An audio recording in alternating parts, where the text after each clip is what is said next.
Staphylococcus aureus, básicamente, que estos fármacos generalmente van a tener una acción bactericida y bacteriostática, por decirlo así, porque definitivamente, finalmente, siempre van a inducir la muerte. También hablábamos de los inhibidores de la beta-lactamasa. Por favor, alguien me dice en qué antibióticos habíamos quedado en la clase pasada.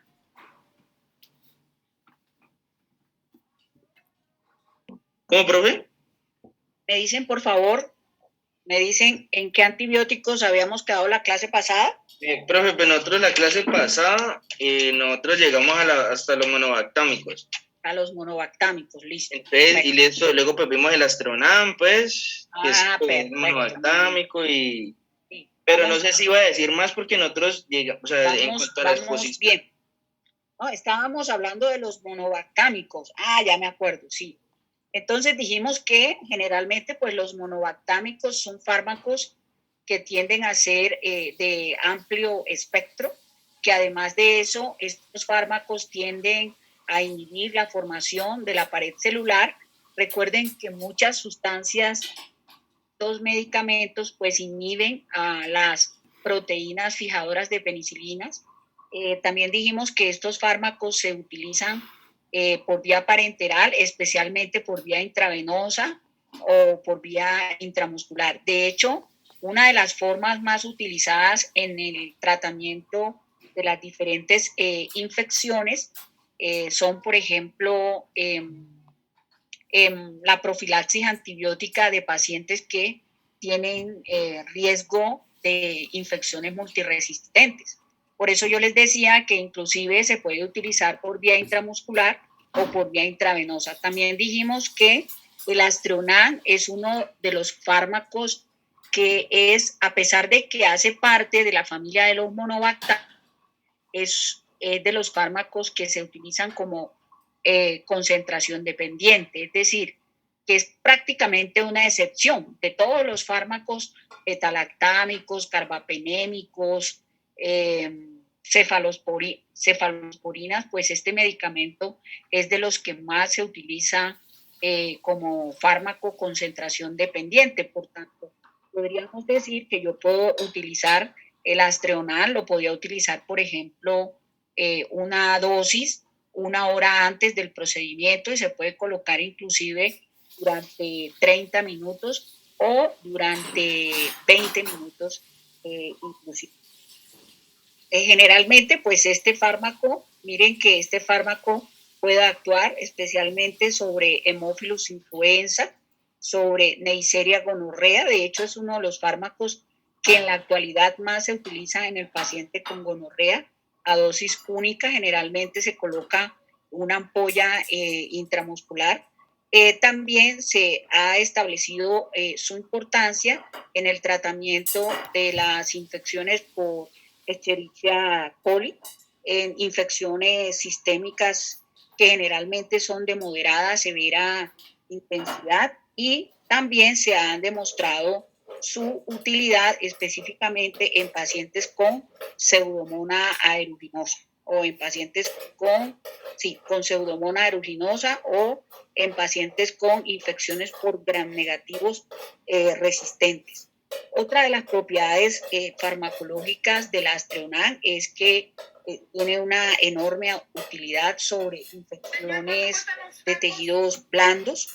De hecho, ahorita yo les decía, por ejemplo, el Astronam, pues en muchísimos sitios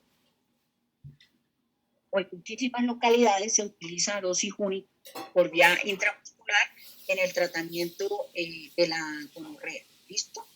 Bien, además de eso, en el tratamiento de pacientes con infecciones de tejido blando con Pseudomonas aeruginosa se utiliza en combinación con aminoglucósidos. ¿Qué tipo de aminoglucósidos generalmente se utiliza con Astronam? Se puede utilizar amikacina o se puede utilizar gentamicina, ya sea por vía intravenosa o ya sea por vía intramuscular durante 3 días. Recordemos que los aminoglucósidos generalmente tienen mayor riesgo de fallo renal y también tienen mayor riesgo de ototoxicidad. Por tanto, la idea siempre es colocar el medicamento durante periodos cortos de tiempo y evitar el riesgo de nefrotoxicidad. Decíamos que el 70% de este fármaco, óigase bien, el 70% de estos fármacos se elimina de manera inalterada por vía renal. Por tanto, cuando administramos estos medicamentos, es importantísimo la medición de la función renal, ¿sí? Específicamente. Bien, y otro aspecto importante es que generalmente cuando se utiliza, por ejemplo, en pacientes con disfunción renal, se coloca generalmente la mitad de la ampolla. Ahora, dentro de las reacciones o dentro de las reacciones indeseables o colaterales del medicamento, se ha demostrado en muchos ensayos clínicos que inclusive los pacientes que hacen alergias, por ejemplo, al uso de penicilinas o al uso de cefalosporinas, tienen mayor probabilidad o mayor porcentaje de realizar o de hacer reacciones de hipersensibilidad. Oiga, entonces, lo más común en los pacientes que hacen ciertos tipos de alergia es la aparición de ras cutáneo, es la aparición de prurito, de enrojecimiento, pero generalmente una de las grandes diferencias con respecto a las cefalosporinas y a las penicilinas, pues es que estos fármacos generalmente pues no te van a producir tanto broncoespasmo como lo pueden producir, por ejemplo, las penicilinas. El porcentaje o la unión a proteínas generalmente es bastante amplia, es de un 60%, por eso ustedes pueden notar que este fármaco se une hacia los diferentes tejidos. Recordemos que la proteína plasmática es correguladora, es decir, es cotransportadora. Ella lleva fármaco, suelta un porcentaje y el otro porcentaje puede ser inalterado por la proteína plasmática. Por tanto, podríamos decir que existen fármacos o que estos fármacos se distribuyen enormemente hacia los diferentes tejidos.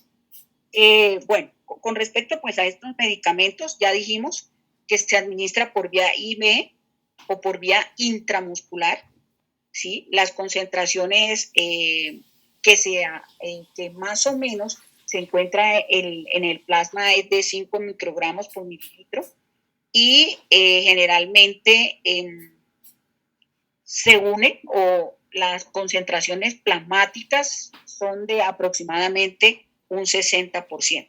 Se metabolizan sus metabolitos, es decir, el 30% de metabolitos se convierten en metabolitos inactivos y un 70% aproximadamente se va a eliminar por vía renal. Eso era lo que habíamos dicho. Bien, entonces, dentro de las familias de los beta-lactámicos, vamos a encontrar a los carbapenémicos. ¿Han escuchado hablar de los carbapenémicos, jóvenes? Esos son bactericidas, ¿no? Bueno, digamos que sí, claro, lo que pasa es que estos fármacos tienen una característica importante, es que cuando se unen, su espectro de acción generalmente suele ser mayor. Ejemplo, el imipenem más cilastina, aquí lo tienen ustedes. El imipenem más cilastina, al unirse generalmente aumentan su espectro de acción, ¿sí? Generalmente este fármaco viene unido con este y al unirse con este produce rápidamente la degradación, ¿sí? Por una molécula que se llama la dipeptidasa en los túbulos contorneados del riñón. Bien, entonces, pues igual que la mayoría de los, fíjense, ¿cómo? La molécula, ¿cómo se llama? Dipeptidasa. La que degrada el medicamento es la dipeptidasa. ¿No? Bueno, entonces dijimos que el imipenem, fíjense, que al igual que otros betalactámicos, o al igual que una gran mayoría de fármacos antibióticos, generalmente se obtiene a partir de un compuesto que se llama tienamicina. ¿Y por quién es producida esta tienamicina? Por el Streptomyces cattleya, miren. Y uno de sus principales mecanismos de acción es unirse a proteínas fijadoras de penicilina, específicamente, óigase bien, a la PBP2, a la PBP1A y a la PBP1B. Recuerden que yo les decía el otro día que la mayoría de los fármacos, tanto betalactámicos como carbapenémicos, monobactámicos, todos se unían a PBP y que hay diferentes tipos de PBP. PBP1A, PBP1B, PBP1A1, PBP1AB1, y entonces existen algunos subtipos de proteínas fijadoras de penicilina que le confieren cierto grado de resistencia al soporte de la bacteria. Por tanto, muchos fármacos antibióticos podrían producir o alterar ese soporte, actuando especialmente o uniéndose de manera definitiva al PBP2, al PBP1A y al PBP1B. ¿Listo? Entonces, este fármaco generalmente lo que hace es inhibir la síntesis de la pared celular y causa la lisis de la bacteria. Bien, por ejemplo, estos fármacos, fíjense que este también es importante. Estos medicamentos generalmente son útiles en pacientes con infecciones por estreptococos, especialmente por Streptococcus aureus, por ejemplo, en infecciones de vías aéreas superiores. Anteriormente, por ejemplo, se utilizaba el imipenem, especialmente en infecciones causantes de amigdalitis bacteriana asociada a Streptococcus aureus, específicamente. Bien, también este fármaco es de elección en el tratamiento de pacientes con estafilococos, con Streptococcus aureus, con Streptococcus pneumoniae.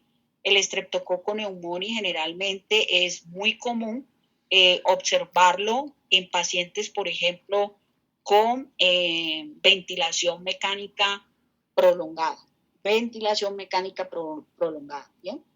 También se puede utilizar en influenza, se pueden utilizar en enterococos, en listeria, es decir, en una inmensa cantidad de agentes de agentes bacterianos. Ahora, importantísimo también, imipenem macilastina es útil contra una bacteria gram negativa, de las que les hablé la semana pasada, no sé si recuerdan, les decía que existe una bacteria que se llama el Acinetobacter, se me olvidaba, el Acinetobacter baumannii, que es una bacteria gram negativa, que es altamente contagiosa y que es una de las agentes que generalmente cuando colonizan una determinada área hospitalaria requiere generalmente coortización, es decir, que los pacientes hay que aislarlos, hay que esperar que salga el último paciente para poder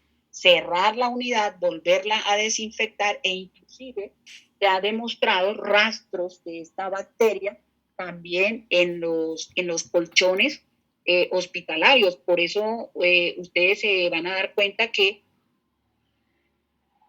los pacientes son colonizados por el Acinetobacter baumannii, por ejemplo. A veces hay que inclusive quitar las paredes o descascarar las paredes, volverlas a pintar, comprar colchones nuevos, mejor dicho. Es una bacteria súper contagiosa y es causante de sepsis en un 53.7% de los pacientes que pueden ingresar a unidades de cuidado intensivo. Bien, Por ejemplo, anteriormente se había demostrado que estos fármacos eran muy buenos, eran excelentes contra hasta que salieron, óigase bien, unas cepas llamadas cepas productoras de carbapenemasas.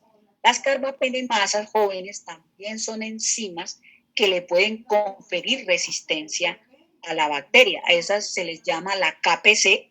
No sé si ustedes lo han escuchado alguna vez en la clínica, las famosas KPC, que son no más que bacterias llamadas carbapenemasas, que además de eso suelen ser muy resistentes y que también son resistentes y que además se asocian a bacterias como la Pseudomonas maltófila. La Pseudomonas maltófila abunda con frecuencia en los tubos endotraqueales, en las heridas quirúrgicas, en los pacientes que tienen, por ejemplo, accesos venosos vasculares, y generalmente también crean resistencia contra Clamidia trachomatis.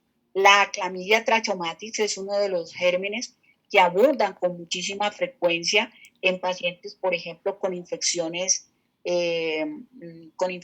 intraabdominales severas, y también pueden ser resistentes contra una bacteria que abunda con muchísima frecuencia en nuestra comunidad.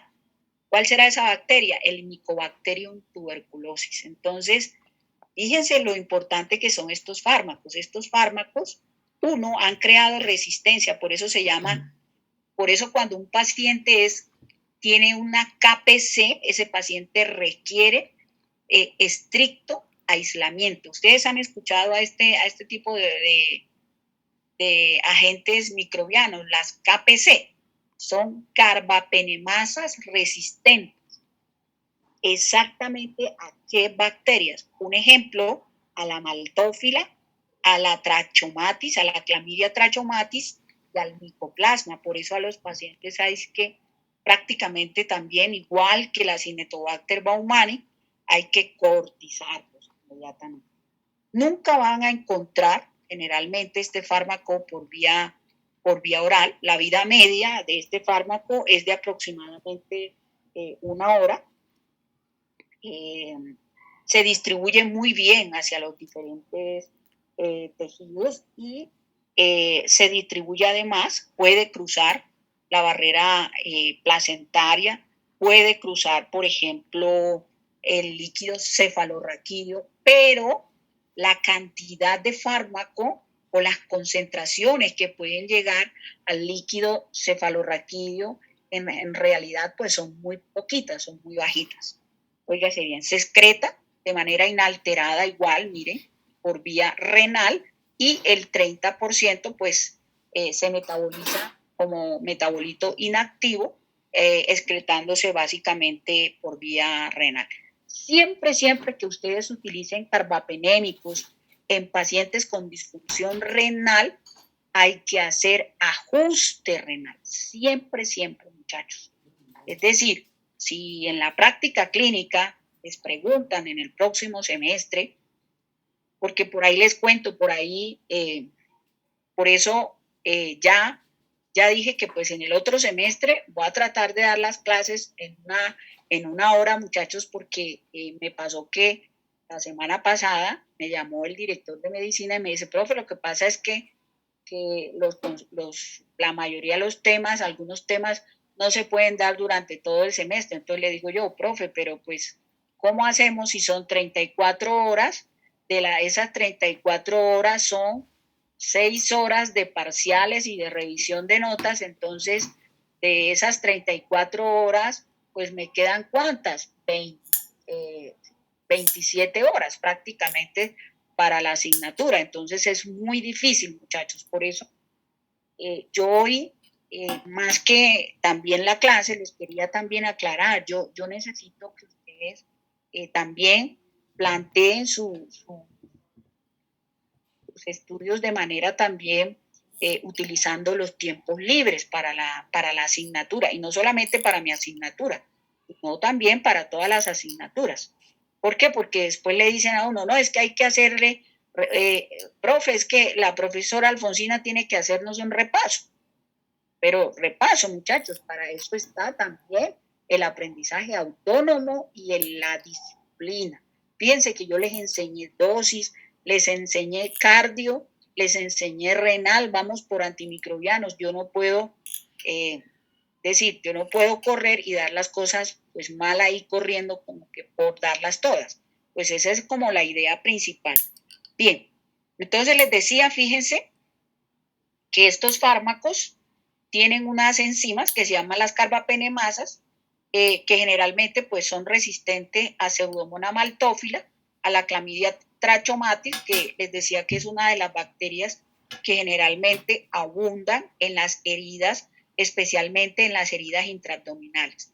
También vamos a encontrar el micoplasma. Recuerden que el micoplasma pues es causante de pacientes o de la tuberculosis, ¿sí? Y recuerden que hay diferentes tipos de tuberculosis. En la actualidad ya no se encuentra disponibilidad de carbapenémicos orales, es decir, que hoy en día los carbapenémicos solo se utilizan por vía parenteral, óigase bien. Bueno, se caracteriza porque su costo económico es exageradamente alto. Se utiliza, por ejemplo, en el tratamiento de infecciones respiratorias bajas, en pacientes con infecciones intraabdominales, en pacientes con infecciones óseas, en pacientes con lesiones articulares y riesgos de infecciones, en pacientes con infecciones inclusive ginecológicas. Un ejemplo de una infección ginecológica, ¿quién me dice? A ver, ¿quién me dice un ejemplo de una gonorrea, profe? Infección ginecológica. Ginecológica. Gardnerella vaginal. ¿Le da gonorrea? ¿Cómo se llama eso? Trichomonas, profe. ¿Cómo? Trichomonas, Gardnerella vaginalis. Ajá, bien. Por ejemplo, un aborto séptico.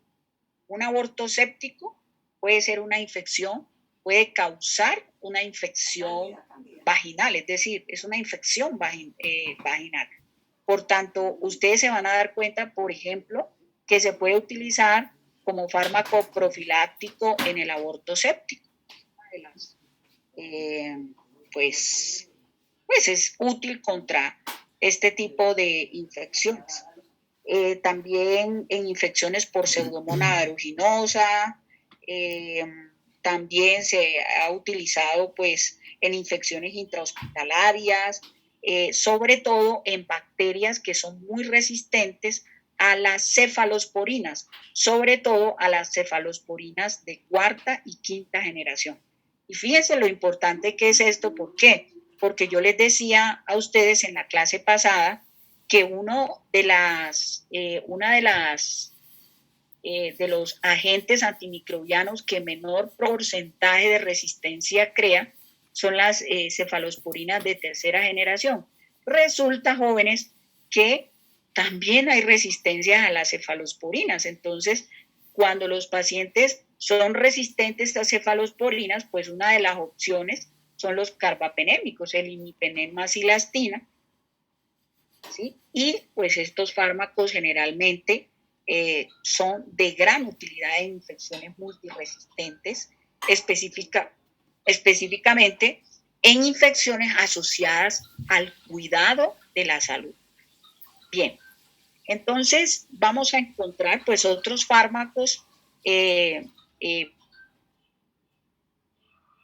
importantes desde el punto de vista farmacológico, que es el meropenem. El meropenem es uno de los carbapenémicos que no requiere necesariamente unirse con otros fármacos. Yo les hablaba ahorita, los carbapenémicos, ¿cuáles son los que más se utilizan de manera unida o de manera concomitante? El imipenem más la cilastina, ¿sí? Pero hay otros fármacos que pueden utilizar lateral. Un ejemplo, el meronem. el Meronen generalmente viene solo, Meropenem generalmente viene en ampollas de 1 gramo y se utiliza básicamente en ampollas de 1 gramo cada 8 horas, de 1 gramo cada 12 horas. Entonces, este fármaco fíjense que este fármaco se usa solo, es menos activo contra gérmenes gram positivos y tiene prácticamente el mismo mecanismo de acción del imipenem. Este fármaco generalmente suele ser activo contra enterobacterias, por ejemplo, es muy activo contra enterobacterias, contra Pseudomonas aeruginosa, contra Streptococcus pneumoniae, contra Haemophilus influenza también, fíjense, contra Neisseria meningitidis. Y aquí quiero yo hacerles pues un pequeño paréntesis. En pacientes con Neisseria meningitidis, esta que les estoy señalando aquí, ¿sí ven cuál estoy señalando, chicos? La Neisseria meningitidis o Sí, profe. La Neisseria meningitidis. Entonces, contra Neisseria meningitidis se debe colocar 2 veces la dosis inicial. Es decir, que ¿para qué? ¿Para qué se usa? Pues para lograr que el medicamento cruce el líquido cefalorraquídeo, es decir, que este fármaco cruza el líquido cefalorraquídeo a dosis elevadas. ¿Cuáles son las dosis elevadas o las dosis meningias de Meropenem? 2 gramos intravenosos cada 8 horas. Pero como este fármaco, pues obviamente tiene una eliminación renal de un 70%, también va a requerir ajustes renales. Por tanto, cuando ustedes tienen pacientes, por ejemplo, con una Neisseria meningitidis y antecedentes de fallo renal, pues generalmente uno lo que hace es colocar la mitad de la dosis cada 8 horas o la mitad de la dosis generalmente se puede colocar diariamente, la mitad de la dosis cada 8 horas o la mitad diaria a día. Bien. Pero en ese caso no alcanzaría, digamos, si ese paciente tiene una meningitis, pues digamos, en ese caso no atravesaría la barrera hematoencefálica, entonces ahí está el problema, porque si se le regula la dosis no le pasa la barrera. Está excelente esa pregunta, pero acuérdese que yo les decía que hay fármacos que a pesar de que están un poco por debajo de la concentración mínima inhibitoria pueden producir fagocitosis de la bacteria. Y al producir fagocitosis de la bacteria pueden inducir la lisis de la bacteria. Y entonces, básicamente, los fármacos como el Meronem requieren ajustes renales. ¿Por qué? Porque a veces es peor el remedio que la enfermedad. Probablemente tú puedes tener, por ejemplo, una meningitis, pero cuando tú empiezas a tener desajustes renales, desajustes o síndromes, eso se llama disfunción multiorgánica, tú tienes que empezar a mirar todos los datos de laboratorio, tienes que empezar a mirar el hemograma, tienes que empezar a mirar las pruebas de función renal, las pruebas de función hepática, tienes que mirar los leucocitos, tienes que mirar la hemoglobina de los pacientes. Entonces, pues todos estos fármacos tienes que utilizarlos siempre en relación o con relación a ciertas variables hemodinámicas, ¿sí? Entonces, tú puedes perfectamente colocar el medicamento a dosis medias, es decir, un ejemplo, 0.5 gramos cada 8 horas y con esa dosis tú puedes obtener concentraciones subterapéuticas capaces de inducir procesos fagocíticos y producir la muerte de la bacteria. Lo que pasa es que obviamente probablemente tú vas a tener que extender el tratamiento por más periodo de tiempo. ¿Sí está claro? Hola. Okay.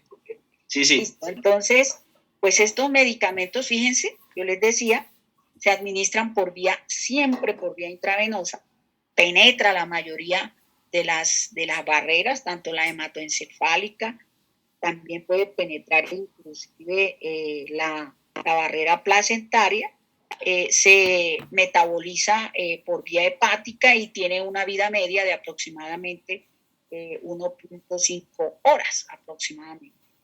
Bueno, entonces, con respecto al Meronem, muchachos, yo quiero decirles que en muchos ensayos clínicos o en muchos casos se han reportado efectos indeseables asociados al Meronen. Fíjense que es un fármaco que se requiere, que se necesita, pero que desafortunadamente se han reportado algunos casos negativos con respecto al uso de estos medicamentos.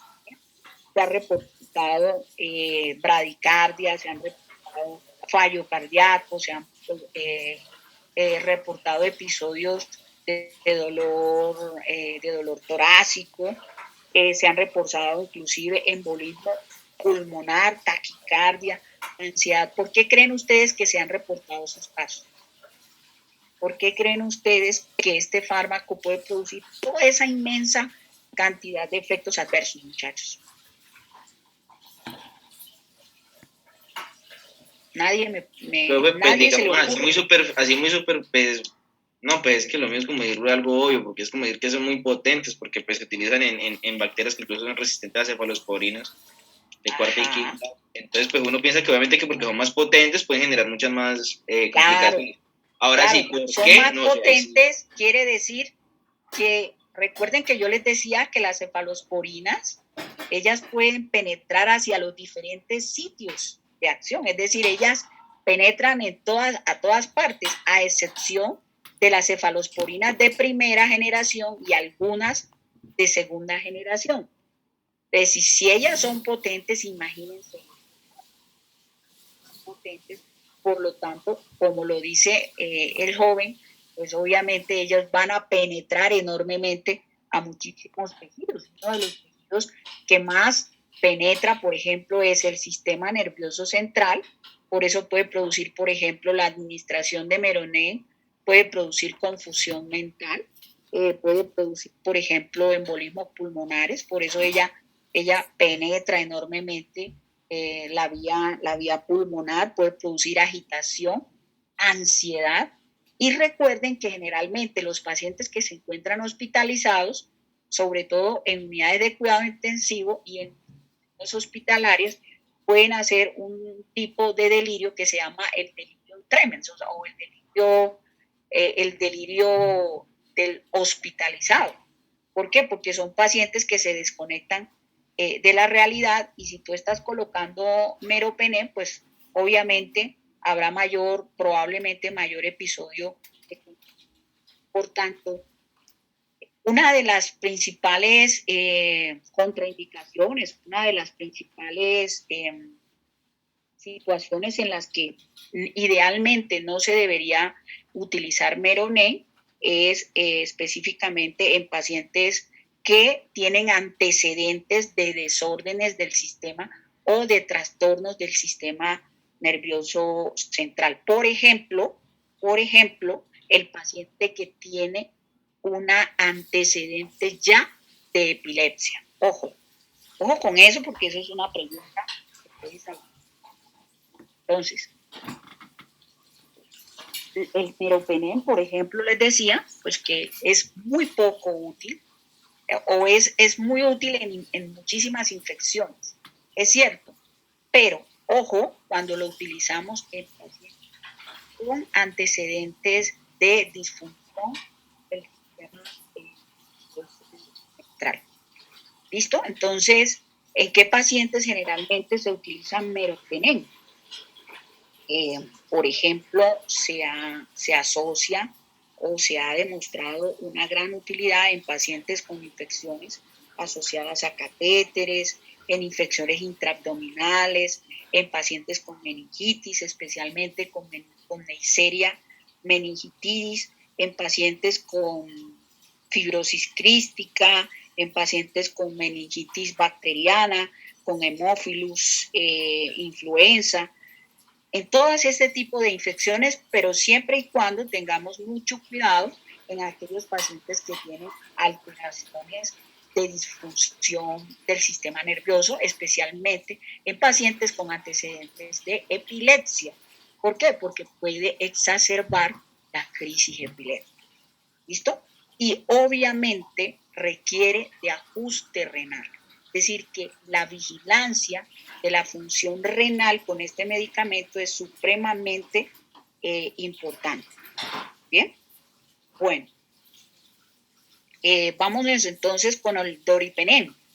El doripenem pues es otro carbapenémico importantísimo. Fíjense que tiene una mayor actividad, este fármaco tiene una actividad mucho mayor sobre la pseudomonas aeruginosa que todavía más que el meropenem. Por tanto, ella tiene mayor actividad contra pseudomonas aeruginosa, resistente y sobre moléculas o sobre bacterias anaerobias. Bien, entonces, pues el doripenem se utiliza básicamente por vía intravenosa, es su única vía de administración, ¿sí? Llega muy bien al líquido peritoneal, llega muy bien al líquido retroperitoneal. También, pues obviamente, se elimina por vía renal, tiene un enorme metabolismo a nivel hepático, ¿sí? Y generalmente, pues es un tipo de metabolismo que se llama el metabolismo no mediado por citocromo P450. Y cuando yo digo no mediado por citocromo P450, quiere decir que muy probablemente la molécula farmacológica se va a reducir a su fracción a su fracción más inactiva, sino que se puede también, es decir, el resto del medicamento se puede excretar por vía renal. Necesariamente este fármaco en pacientes con disfunción renal se requiera necesariamente hacer ajustes renales. Y con respecto a la vida media, miren que la vida media es menor con respecto al meropenem, es de 1 hora, y se utiliza especialmente en pacientes con infecciones intraabdominales. ¿Cuáles? Por ejemplo, la Enterobacter, los bacteroides frágiles, los bacteroides cloacae, el bacteroides stratomatics, la pseudomonas aeruginosa, el estreptococo con infecciones urinarias en pacientes con Proteus mirabilis, en pacientes con Klebsiella pneumoniae, es decir, en una gran cantidad de agentes microbianos, siempre y cuando pues tengan una enorme sensibilidad a doripenem. Doripenem en la actualidad frecuencia en pacientes con neumonías, especialmente con neumonías asociadas a ventilación mecánica. Bien, y entonces vamos a encontrar otro fármaco, fíjense por acá, que es el ertapenem. No sé si alguna vez han escuchado hablar del ertapenem. El ertapenem tiene menor actividad contra Pseudomonas y Acinetobacter. ¿Qué quiere decir? Que si ustedes tienen de los siguientes betalactámicos, un paciente tiene una infección por Pseudomonas aeruginosa o por una Acinetobacter baumannii, de la mayoría de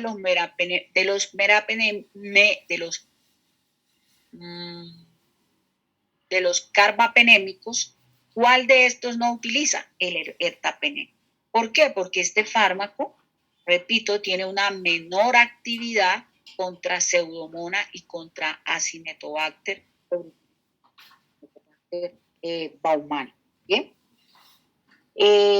Actúa sobre gérmenes gram positivos, gram negativos y anaerobios, especialmente pues su vida media. Fíjense que es mucho mayor al doripenem, y todos estos fármacos, miren, meronem, doripenem, ertapenem y doripenem se caracterizan porque generalmente tú los puedes utilizar en intervalos de cada 24 horas. Y se ha demostrado pues que estos medicamentos obviamente son tiempo dependientes. Dependen del tiempo en que permanecen en infusión continua para mantener sobre la concentración mínima inhibitoria. ¿Bien? Sobre la concentración mínima inhibitoria. Entonces, cubre gram positivos, cubre gram negativos, anaerobios, solo se administran por vía parenteral, especialmente por vía intramuscular o por vía intravenosa. ¿Sí? tienen una enorme biodisponibilidad. Miren que tienen una biodisponibilidad del 90%. Gran parte del fármaco se distribuye hacia todos los tejidos. Y generalmente, pues les decía que el fármaco se puede colocar una vez al día. Y entonces también va a requerir ajuste renal y fíjense que este fármaco tiene una enorme utilidad en pacientes, por ejemplo, con infecciones pélvicas agudas. Un ejemplo en las EPI. Las EPI, que son infecciones pélvicas agudas, son muy susceptibles a ertapenem en el paciente con aborto séptico, ¿ah? Que el doripenem, ¿sí? En otras infecciones que suelen ser posquirúrgicas también se utiliza el ertapenem. Y algo importante del meropenem es que del ertapenem generalmente pues también tiene decir, se han demostrado pues algunos episodios de ras cutáneo, algunos casos en que se ha reportado, por ejemplo, dolor precordial, en algunos casos donde se ha demostrado la posibilidad de erupciones cutáneas, pero generalmente pues tienden a ser pasajeras. Entonces, ertapenem, repito, el ertapenem o el Invans, que es el que utilizan especialmente en las unidades de cuidado intensivo, generalmente vienen ampollas de 1 gramo. El doripenem generalmente se utiliza a dosis de 500 miligramos, el meropenem se puede utilizar a dosis de 1 gramo, inclusive menos. Lo mismo pasa con el Azartán y el Astreonam, que se puede utilizar a dosis de 500 miligramos o a dosis de 1 gramo. Bien, ¿alguna pregunta hasta allí, muchachos? ¿Quién acá, yo allá?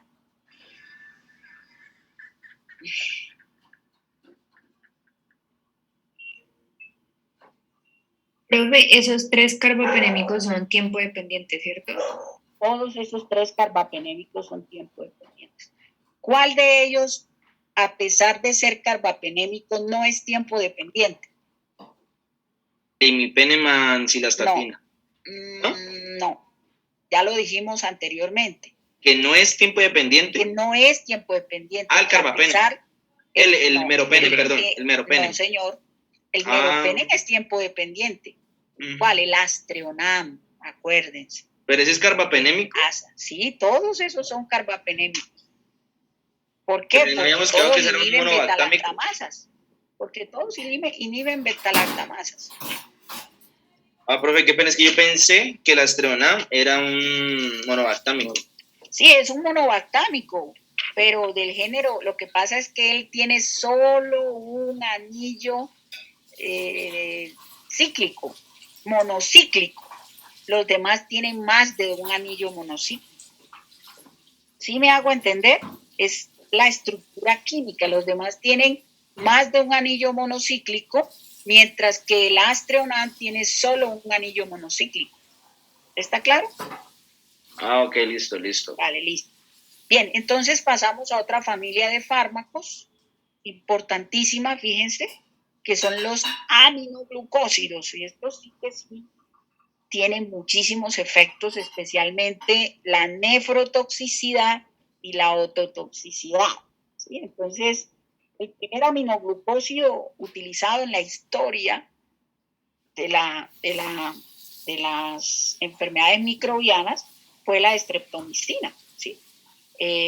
Prácticamente la streptomicina se utilizó en el tratamiento de la tuberculosis. ¿Se acuerdan de la tuberculosis? La tuberculosis fue descrita por primera vez por Roberto Koch, que descubrió específicamente el bacilo de Koch, ¿sí? Y esta streptomicina pues se sintetizó a partir de un agente bacteriano llamado el Streptomyces griseus o Streptomyces griseus, ¿sí? Con los que pues obviamente se observó que estos medicamentos podían disminuir las infecciones por Mycobacterium tuberculosis. Por eso, la estreptomicina hace parte del tratamiento tetraconjugado de la tuberculosis, ¿sí? Entonces, pues obviamente, pues este fármaco le dio, prácticamente pues le dio el auge a los demás aminoglucósidos. A partir de la estreptomicina, por ejemplo, aparecen la gentamicina y la netilmicina, que hoy se conoce como neomicina y que solamente se utiliza por vía tópica, especialmente. Entonces, estos fármacos son de espectro, fíjense, generalmente son bactericidas, ¿sí? De acción rápida, y dependen generalmente de la concentración del medicamento para mantener sobre la concentración mínima inhibitoria. Entonces yo puedo, por ejemplo, en el examen preguntar de los siguientes fármacos, todos son tiempo dependientes, excepto, entonces, ¿cuál de estos fármacos que se administra por vía intravenosa o parenteral? Entonces uno lo primero que tiene que pensar en que ¿cuál de estos son parenterales? Amicacina, gentamicina, ¿sí? Entonces, estos dos pues son concentración dependiente. ¿Por qué? Porque van a depender siempre del tiempo para llegar a la concentración mínima inhibitoria. ¿Listo? Entonces... qué pena te pregunto para consultar, es que creo que me enredé. Los concentración dependientes en ese caso entonces sería gentamicina, neomicina y estreptomicina, ¿cierto? Todos estos. Lo que pasa es que la estreptomicina tú la encuentras por vía oral. Entonces tú no puedes decir, no, es concentración dependiente. Pues sí, es concentración dependiente, pero la concentración de fármaco que se administra generalmente es oral. Por eso hace parte del tratamiento tetraconjugado de la tuberculosis. ¿Está claro? ¿Listo? Okay. Mientras que Amica, por ejemplo, Amica sí se administra por vía parenteral. Entonces tú la puedes administrar en 30 minutos o la puedes administrar en 1 hora. Y con esta cantidad por 3 días, durante 3 o 5 días, tienes suficiente cantidad de fármaco para mantener sobre la concentración mínima inhibitoria y producir la lisis de la bacteria. Por eso aquí tengo, fíjense, esto que les estoy señalando, les estoy señalando que ella tiene un buen PAE. ¿Qué es el PAE? El efecto posantibiótico, que puede durar inclusive después de 7, 9 días de efecto posantibiótico. Por eso es importante las recomendaciones cuando se utilizan sustancias aminoglucósidas.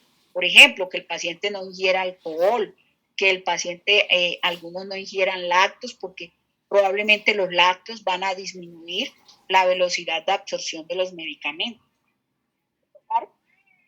Bien, entonces, el primer aminoglucósido, la estreptomicina. Dígame. Entonces, ¿todos los medicamentos que sean en pastillas son tiempo dependientes porque la concentración es la misma? No, estamos hablando de tiempo dependiente cuando yo lo utilizo en una infusión durante un determinado periodo de tiempo. Eso es tiempo dependiente, mi corazón. Por tanto, la estreptomicina que se usa por vía oral no es ni tiempo ni concentración dependiente, es simplemente un antibiótico que se absorbe por vía oral. ¿Por qué? Porque los concentración y tiempo dependientes podríamos decir que son de uso parenteral. ¿Está claro? Listo, profe, listo, ya. Profe, en ese sentido, profe, qué pena, la neomicina, tranquilo. Al ser de uso tópico. Ajá. No, es un antibiótico, es un aminoglucósido. Ahí no va a depender, sino simplemente de la cantidad de medicamento que yo utilice el fármaco en un periodo de tiempo determinado, porque acuérdense que si tiene uso tópico, pues va solamente a producir un efecto local. Por ejemplo, una infección de tejidos blandos o una infección por cualquier tipo de bacteria que te produzca pues una lesión en la dermis o en la epidermis. ¿Está claro? ¿Y me hago entender? Listo. Bien, entonces, ¿Cuáles son los aminoglucósidos? Los principales aminoglucósidos: amicacina, streptomicina, gentamicina, calamicina y neomicina. Hay otros fármacos que en Colombia poco se utilizan, especialmente son la netilmicina y la zizomicina, muy poquitos. También vamos a encontrar uno que se utiliza sobre todo en la conjuntivitis del recién nacido, que viene en forma de crema, que es la tobramicina, que es prácticamente es un nombre comercial de la gentamicina. No sé si ustedes han escuchado hablar de la tobramicina. Se viene en unos cremas, en unos tubitos muy chiquitos, y cuando los pacientes recién nacidos nacen con, por ejemplo, con conjuntivitis, se les puede colocar, y eso es 2 o 3 días y listo, pare de contar con estos medicamentos. Bien, hay otro fármaco que se llama la paromomicina, que poco también se utiliza. La espectinomicina también es otro de los fármacos. Lo que pasa es que probablemente pues estos fármacos van a tener unas estructuras químicas un poquito diferentes. Bien, entonces dijimos que son bactericidas de acción rápida, ¿sí? Y la acción antimicrobiana, pues cuando se administra por vía parenteral, va a ser concentración dependiente. Ahora sí me entendieron, muchachos. Es decir, la administración parenteral va a ser concentración dependiente. ¿Por qué? Porque cuando yo la administro entre 30, 15, 20, media hora, independientemente del tiempo, la concentración que yo tenga de fármaco en la sangre me va a producir la bacteria. Ahora sí, jóvenes. Listo, perfecto. Listo, perfecto. Muy bien, gracias, mío. Entonces, pues este fármaco se difunde muy bien, óigase bien, por todas las membranas, por conductos, especialmente por conductos acuosos, por unos conductos llamados, unos conductos que se conocen con el nombre de porinas, especialmente. En la membrana de las bacterias, especialmente de bacterias gram negativas, y sobre Streptococcus aureus. ¿Cuál es su principal mecanismo de acción? Es producir una inhibición de la síntesis proteica ribosomal, tanto en el ribosoma 30 como el ribosoma 50 específicamente. Pues este fármaco depende básicamente de un transporte que se llama el transporte de oxígeno y de electrones. Son ampliamente o muy nefrotóxicos. Se han demostrado, por ejemplo, episodios de disminución de la agudeza auditiva con amicacina, sobre todo cuando se utiliza por más de 3 o por más de 5 días. Por eso, una de las principales consideraciones que se deben utilizar con los aminoglucósidos, pues es que estos fármacos se utilicen por cortos periodos de tiempo, es decir, por el tiempo estipulado. ¿Bien? Bueno, entonces, pues estos aminoglucósidos son útiles especialmente contra, por ejemplo, contra Acinetobacter baumannii, contra Citrobacter, contra Serratia, contra Moraxella catarrhalis, contra Salmonella, contra Shigellosis. Por eso ustedes, por ejemplo, cuando tienen una infección bacteriana intraabdominal, o cuando tienen una infección severa, por ejemplo, que se comieron una hamburguesa contaminada con salmonela, pues este fármaco usted lo puede administrar por 2 o por 3 días y pare de contar. Es uno de los fármacos que más se utiliza en pacientes con Shigella o con salmonelosis. También puede utilizarse pues, en la Moraxella catarrhalis, en pacientes también con Haemophilus, sobre todo con Haemophilus influenza. ¿Bien? Entonces, a ver, ¿cuáles son estos antibióticos más utilizados? Pues, un ejemplo, la amicacina, es prácticamente la que más se utiliza en la práctica clínica. Ella tiene espectro antimicrobiano amplio, es básicamente pues uno de los prototipos que podría decirse que es el más confiable de todos los aminoglucósidos, sobre todo cuando se administra por vía parenteral específicamente. Óigase bien, cuando se administra por vía parenteral. Entonces, la amicacina pues se utiliza en infecciones intrahospitalarias por gram negativos y pues especialmente resistentes, por ejemplo, ¿a quiénes? A gentamicina o a canamicina o a tobramicina, si es posible. Se utiliza en la serratia, en el Proteus mirabilis, en la Pseudomonas aeruginosa, en la Klebsiella pneumoniae, en pacientes con Mycobacterium por tuberculosis. Pues en toda esa gran cantidad de agentes gram negativos podemos colocar amicacina. También vamos a encontrar la streptomicina, fíjense, que se utiliza en el tratamiento antituberculoso. Si ustedes me preguntan a mí por cuánto viene la ampolla de amicacina o cómo se usa la amica por vía intravenosa, ¿cuál es la dosis? 500 miligramos cada cuánto.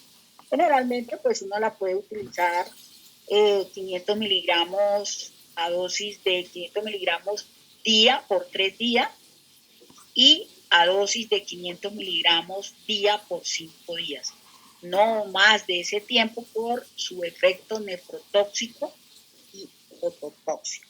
¿Bien? Y con respecto pues a la streptomicina, se emplea solo en el tratamiento de la tuberculosis, en el Mycobacterium tuberculosis, y además de eso, pues ha sido utilizada, por ejemplo, en unión con las penicilinas en el tratamiento de infecciones causantes de endocarditis bacterianas asociadas a estreptococos y asociadas a enterococos. Entonces, encontramos, miren acá, la gentamicina, es otro de los fármacos que se administra con mucha frecuencia. Medicina que se administra también con mucha frecuencia, especialmente en infecciones de vías urinarias, en infecciones bacterianas por Pseudomonas, por Proteus, por Serratia, tratamiento de la osteomielitis. No sé si ustedes han visto, por ejemplo, que la gentamicina también es de elección en pacientes con osteomielitis, en pacientes con peritonitis, en pacientes con infecciones de tejido blando, sobre todo asociadas a gérmenes aerobios gram negativos.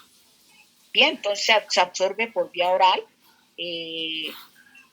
También se puede utilizar en infecciones como en la conjuntivitis, por eso se utiliza en gotas. Ustedes van a ver que ella también se utiliza en forma de colirio en los ojitos y es excelente en el tratamiento de la conjuntivitis. Es prácticamente uno de los fármacos de primera línea en el tratamiento de las conjuntivitis. ¿Bien? Puede, ¿por qué no?, atravesar la líquido cefalorraquídeo, aunque cuando tenemos infecciones meníngeas, generalmente se pueden utilizar sustancias que son menos nefrotóxicas y que son menos ototóxicas.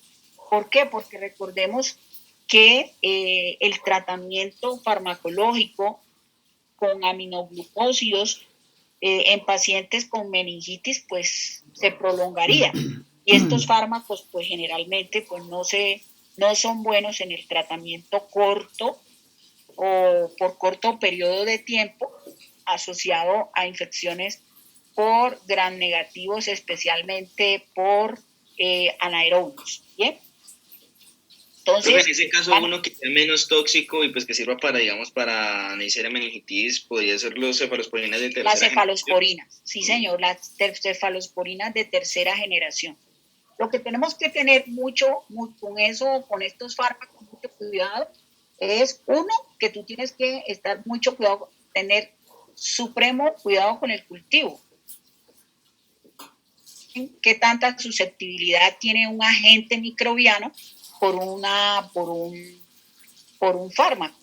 Y tienes que tener qué tanto es el porcentaje de concentración mínima inhibitoria tiene el fármaco por la bacteria.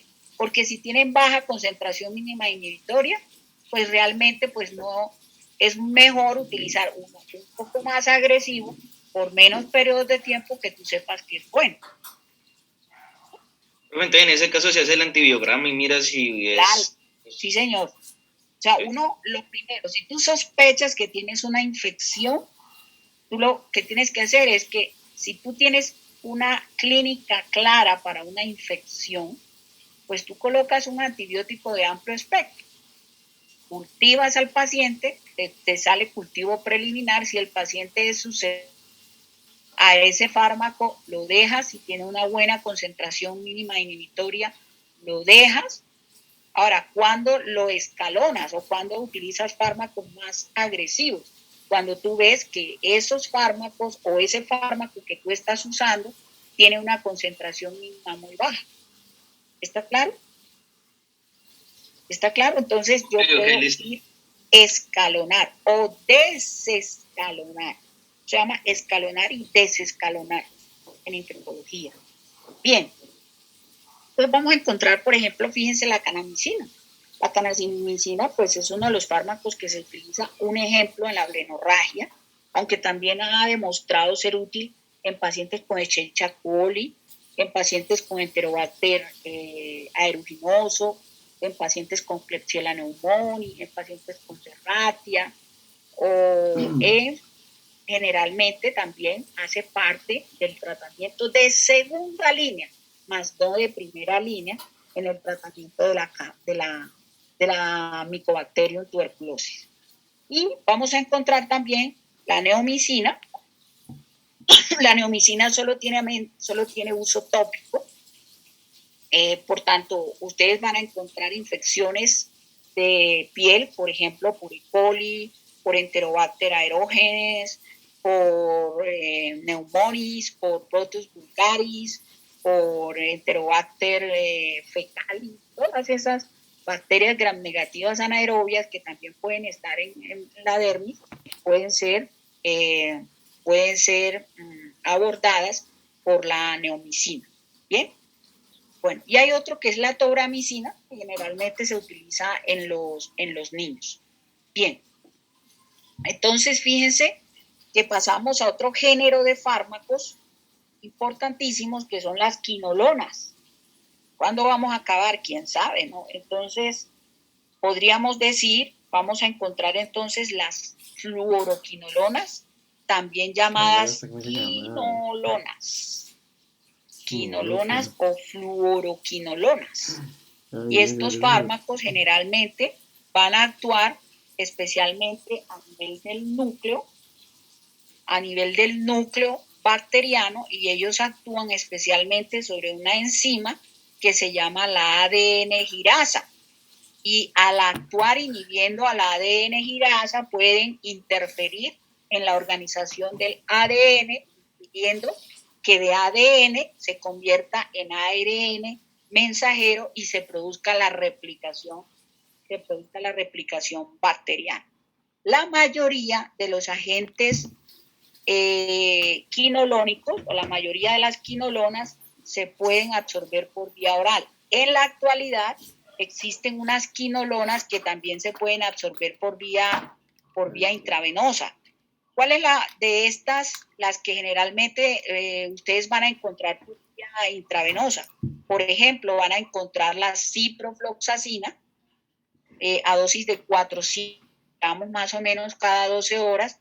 Van a encontrar, por ejemplo, la levofloxacina, que se utiliza, por ejemplo, cada 8 horas. Van a encontrar la enoxacina.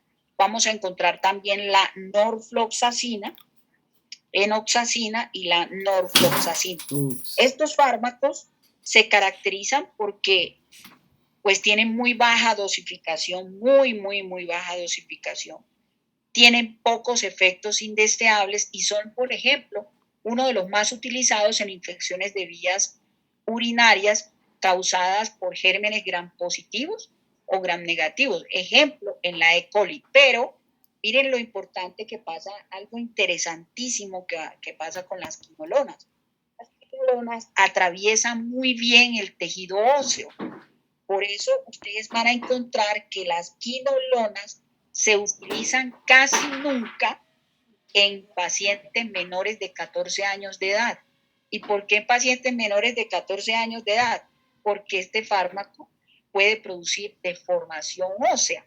Por eso anteriormente se utilizaba el ácido nalidíxico, que también se llama wintomilón. No sé si alguna vez lo han escuchado, jóvenes. El ácido nalidíxico o wintomilón lo utilizaban, por ejemplo, en instituciones pediátricas. ¿Y para qué utilizaban el ácido nalidíxico?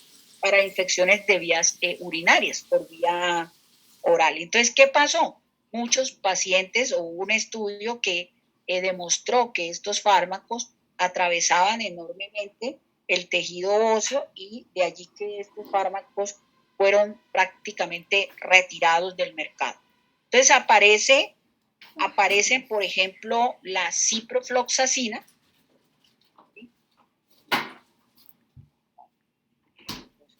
Bueno, entonces les decía que pues estos fármacos se utilizan especialmente en las infecciones de vías urinarias, ¿sí?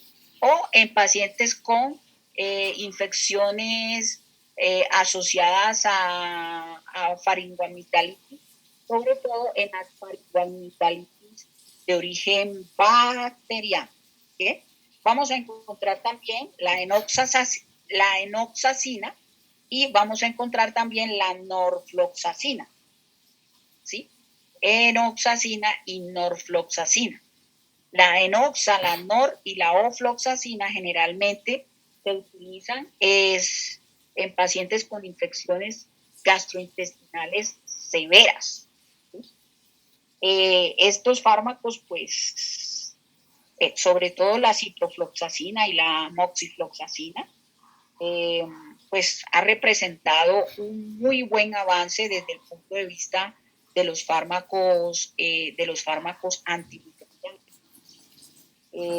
La ciprofloxacina, por ejemplo, ¿cómo? Profe, lo de los medicamentos anti-¿qué es que ahí se cortó? Es uno de los antimicrobianos pues más prometedores en el tratamiento de diferentes infecciones. Es un potente inhibidor de una CYP, especialmente el CYP1A2, y puede, por ejemplo, producir, pues generalmente tiene un buen perfil, antimicrobiano, ¿sí? Se ha observado, por ejemplo, que la ciprofloxacina puede elevar los niveles de otros medicamentos porque ella interactúa con una enzima. Recuerden lo que yo les acabé de decir. Ella interactúa con una enzima que es el CYP1A2, la cipro, y entonces puede interactuar con diferentes fármacos. Por ejemplo, puede actuar con los AINES, con los analgésicos antiinflamatorios no esteroideos, puede interactuar con fármacos como el metotrexate, puede interactuar con fármacos, con glucocorticoides también puede interactuar, y en esa interacción puede alterar el complejo QT en el electrocardiograma, ¿sí? Otros fármacos que pueden interactuar con las quinolonas, por ejemplo, se asocian con la vitamina K, ¿sí? La vitamina K, el probenecid, que también se puede o puede tener una enorme interacción con las ciprofloxacinas. Bueno, infecciones. ¿En qué utilizamos las quinolonas? Porque si no, aquí nos quedaríamos toda la tarde pues hablando de las quinolonas. ¿En qué tipo de infecciones utilizamos quinolonas? Uno, en pacientes con infecciones de vías urinarias, ¿cierto? Sobre todo en infecciones complicadas. En las infecciones posluna de miel, sobre todo cuando se absorben por vía oral. Infecciones urinarias posluna de miel. En infecciones gastrointestinales. En infecciones del tracto respiratorio, ya sea de vías aéreas superiores o de vías aéreas bajas, en pacientes con infecciones de transmisión sexual, especialmente en las ITS, en lesiones que también, por ejemplo, en el tratamiento de la conjuntivitis, especialmente la ofloxacina, en el tratamiento de las conjuntivitis. Y básicamente, pues como para diferenciarlo de los demás, estos fármacos, ojo, cuando ustedes tienen pacientes menores de 14 años de edad, porque atraviesan enormemente el tejido óseo. Y entonces estos fármacos, cuando se utilizan sobre todo por largos periodos de tiempo, pueden producir alteraciones óseas. Bien. La levofloxacina, por ejemplo, es esta que está por acá, miren. La levofloxacina, pues se utiliza en la sinusitis, sobre todo dar origen a otro tipo de infección. ¿Qué otra infección puede producir la sinusitis bacteriana? Si yo tengo una sinusitis bacteriana, ¿cuál sería, por ejemplo, el peligro de una sinusitis bacteriana? Jóvenes. ¿Una meningitis? Una meningitis, exactamente, sí señor, una meningitis.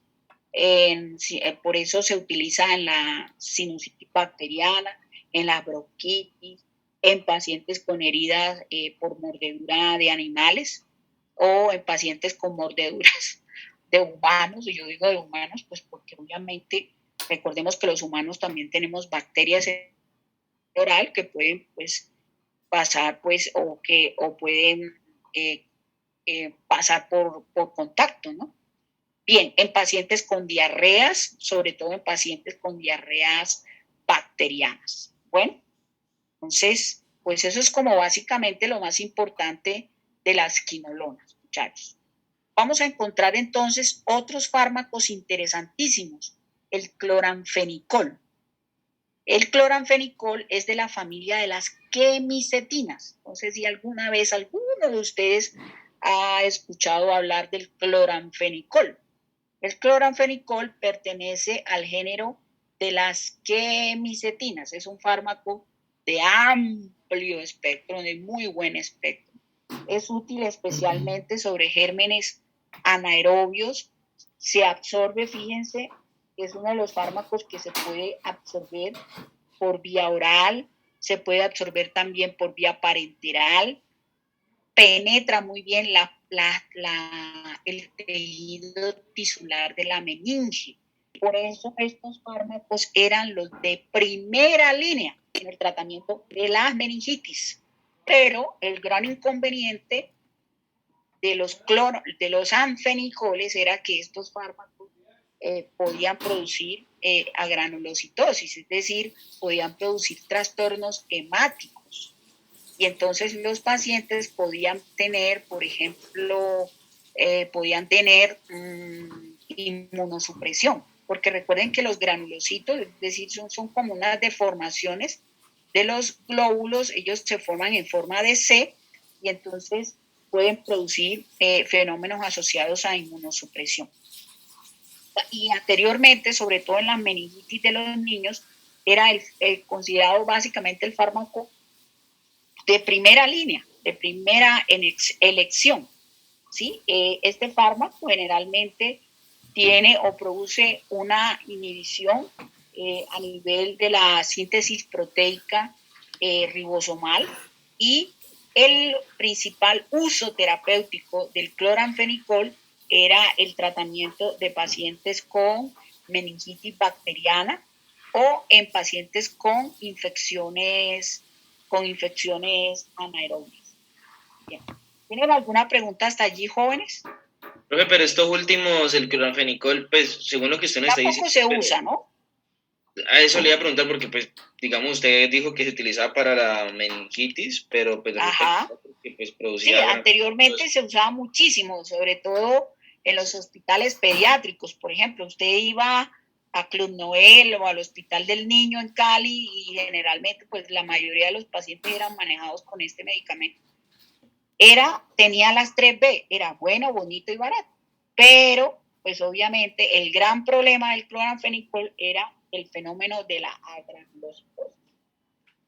Este antibiótico pues se produjo pues a partir de de un streptomyces llamado el Streptomyces Venezuela.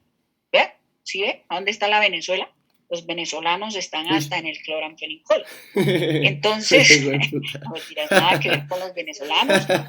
No soy, ¿cómo es que se llama eso? ¿O qué le dicen? No soy Eso se llama xenofóbica, entonces, o xenófoba, entonces nada, o sea, nada en contra de los venezolanos. Entonces, lo que quiero decirles es que el cloranfenicol se sintetizó a partir del Streptomyces venezolani o venezolae, ¿sí? Que se comenzó a utilizar por allá en la década del 50, del 55.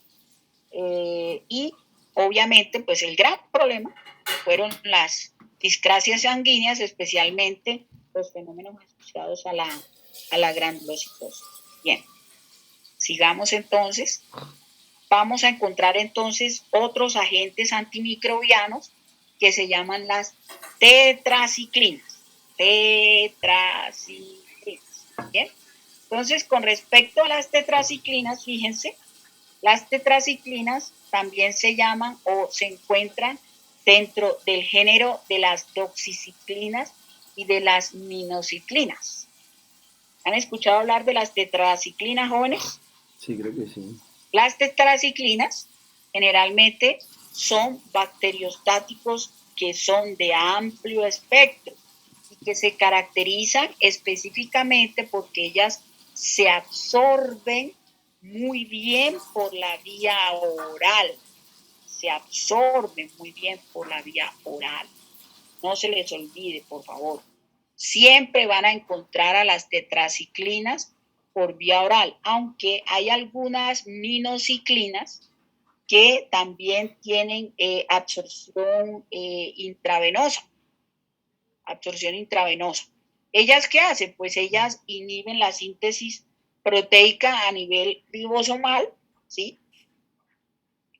Se utilizan, por ejemplo, en infecciones por Vibrio cólera, sobre todo, pues, recordemos que el Vibrio cólera se transmite por vía orofecal, es básicamente, pues, el Vibrio cólera está en alimentos contaminados, se utiliza en el tratamiento de las infecciones de transmisión sexual, en el Staphylococcus aureus meticilino resistente, en las neumonías asociadas a la comunidad, especialmente en las neumonías atípicas, y una de las tetraciclinas que más se utiliza es la tigeciclina, ¿no? Dentro de los fenómenos de estos fármacos se ha demostrado pues, que estos fármacos pueden actuar sobre anaerobios gram positivo, gram negativo, sobre Campylobacter, sobre Klebsiella, sobre Yersinia, sobre Neisseria gonorrea, en Borrelia, en pacientes con Helicobacter pylori, sobre todo la doxiciclina. Por eso ustedes ven que cuando los pacientes tienen Helicobacter pylori, pues uno de los fármacos que hace parte del tratamiento para el Helicobacter pylori son las doxiciclinas. Bien, ¿alguna pregunta hasta allí, jóvenes? Profe, si las tetraciclinas, digamos que ellas inhiben la síntesis proteica ribosomal, digamos que poniéndolas en comparación con creo que son los carbapenémicos que también inhiben la síntesis proteica ribosomal.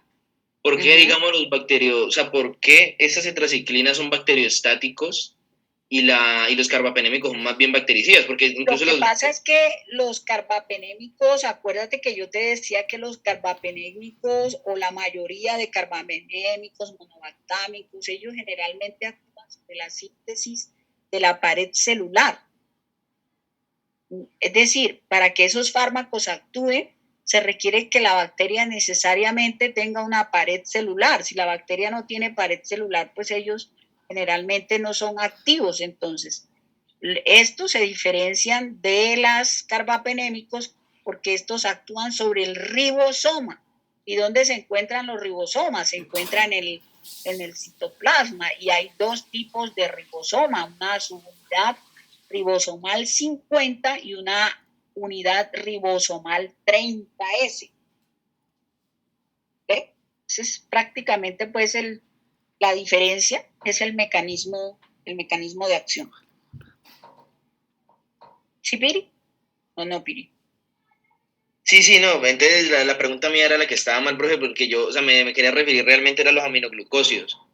Que esos sí inhiben directamente, y usted lo ha dicho, los 30S y los 50S. De la ribosoma, sí, señora. Sí, señor. Por eso, de hecho, fíjate que yo te decía, que los aminoglucósidos son concentración dependientes. ¿Sí ves? Depende entonces de qué tanto inhiba, pues. O sea, no, depende la concentración para inhibir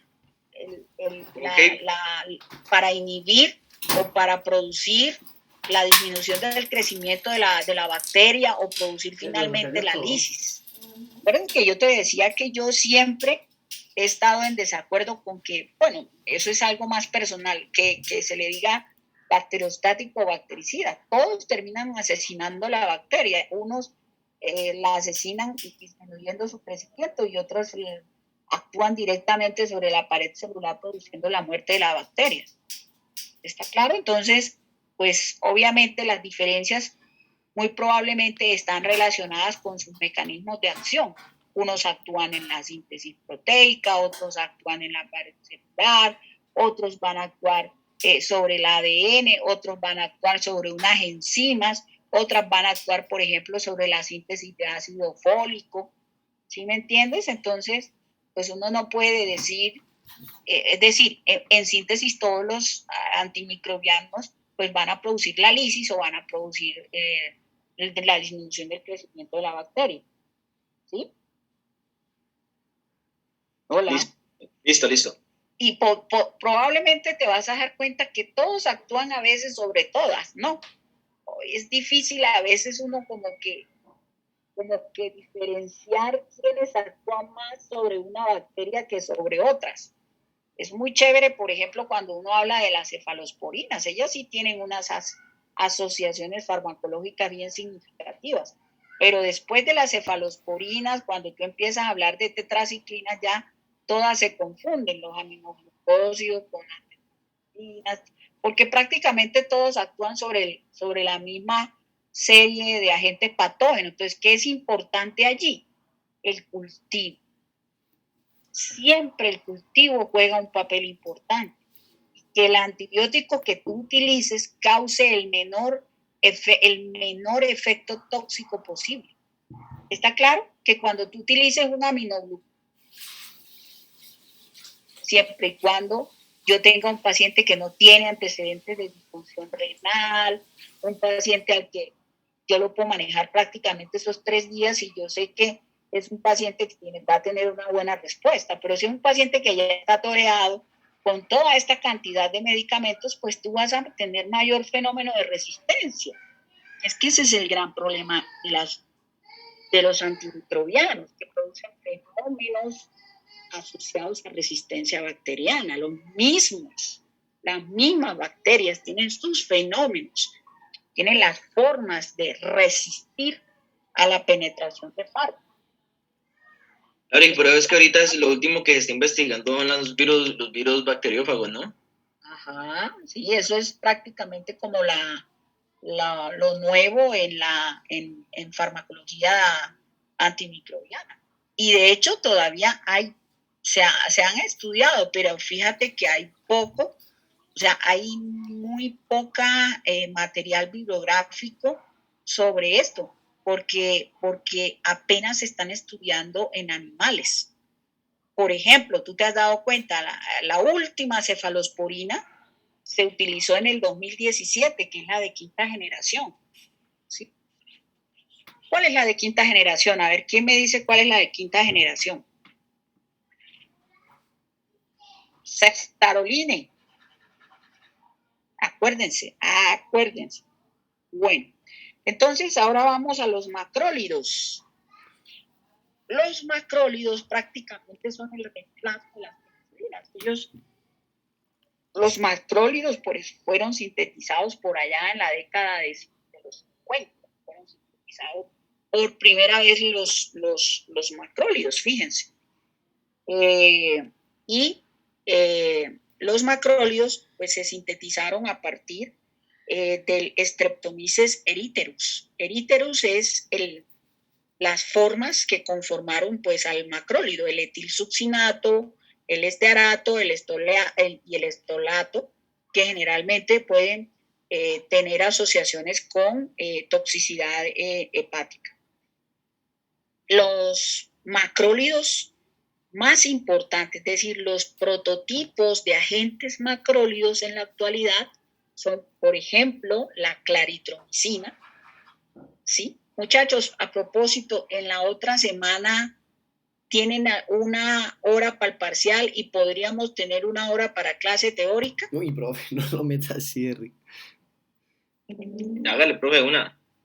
Profe, el tallercito. Sí, porque la idea, muchachos, es que desarrollemos más temas, porque pues me preocupa enormemente eso. Bueno, entonces, los más recientes, por ejemplo, vamos a encontrar la claritromicina y la acitromicina. De hecho, pues en la actualidad, en la situación de la posibilidad de neumonía asociada al virus del SARS-CoV-2, ¿sí? Ellos son derivados semisintéticos de los macrólidos, ¿sí? Y vamos a encontrar otros derivados como la espiramicina, que también se utiliza como tratamiento coadyuvante en la tuberculosis por Mycobacterium. Vamos a encontrar también la telitromicina y vamos a encontrar también otro fármaco común que ha demostrado ser útil, que es la josamicina. Y con respecto a los macrólidos, decirles pues que este fármaco pues se han demostrado que son básicamente pues el reemplazo de las penicilinas, es decir que fíjense lo que a partir de las penicilinas pues se sintetizaron una inmensa cantidad de fármacos antimicrobianos hasta que aparecen entonces los macrólidos, ¿no? Bueno, entonces pues prácticamente son una alternativa a las penicilinas.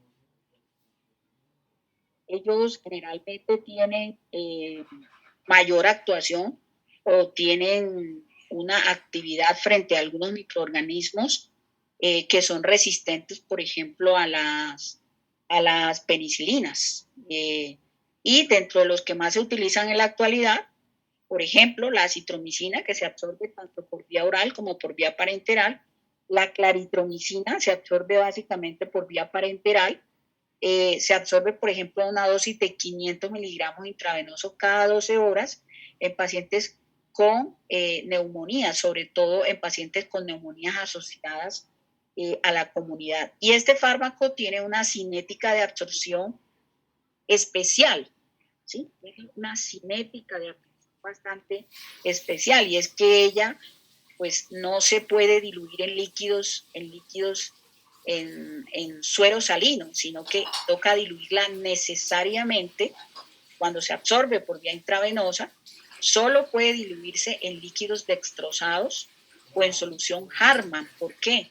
Porque la claritromicina es una solución, es una sal sódica iopotásica que tiene un pH menor de 5, y al tener un pH menor de 5 puede romper, puede producir necrosis dérmica, puede producir dolor en el sitio de aplicación.